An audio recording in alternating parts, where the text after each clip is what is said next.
Archaeologists in Egypt have opened an ancient mummy coffin that was sealed 2,500 years ago. The coffin was opened in front of a live audience, and it was a part of a collection of 59 well-preserved and sealed wooden coffins. These coffins contained the bodies of ancient Egyptian priests who were buried some 2,500 years ago. The messages of these priests were important to their culture, and now scientists want to know what these priests sounded like as they spoke to their people. So, would it be possible to recreate their voices using modern-day technology? Doing so would allow us to have deeper insights and connections to civilizations from the past, and add a new layer of immersion for those looking to learn about history. As it turns out, we may be able to do exactly that. A team of researchers has been able to recreate the voice of a mummy.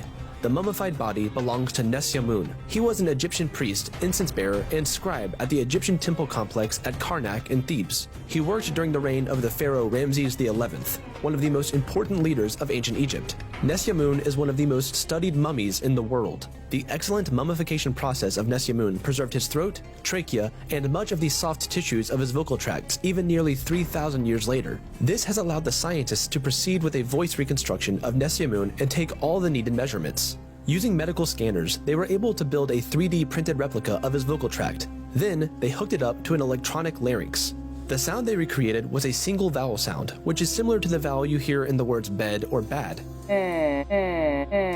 This might not sound like much, but it is still considered a breakthrough in how modern technology can help us re-experience the past. Nesyamun sang and chanted his words of worship all his life, and so his voice plays a big part in his legacy. However, the team of scientists said that the voice reconstruction is not entirely accurate and is only an estimation of what he might have sounded like. They also said that they are unlikely to replicate a whole running speech of Nesyamun. This is because his tongue has lost a lot of its mass 3 millennia later, and his soft palate is no longer present.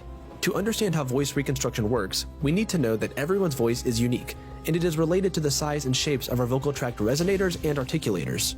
The vocal tract resonators are the throat, the mouth cavity, and the nasal passages. The resonators produce a person's recognizable voice. The vocal tract articulators are the tongue, the soft palate, and the lips. The articulators produce recognizable words. The physiology of voice production is, of course, a highly complex system, but if all these features can be artificially reproduced, scientists believe that it is theoretically possible to reconstruct a person's voice. With this discovery, scientists, researchers, and museum experts agree that it conforms exactly with the ancient Egyptians' fundamental belief that to speak the name of the dead is to make them live again. But, most importantly, it has allowed them to fulfill Nesyamun's wish that was written on his own coffin: to have his voice heard in the afterlife in order to live forever. If scientists will one day be able to recreate the voice of any historical figure from the past, who would you like it to be? And what parts of the past would you like to see reconstructed? Share your thoughts in the comment section.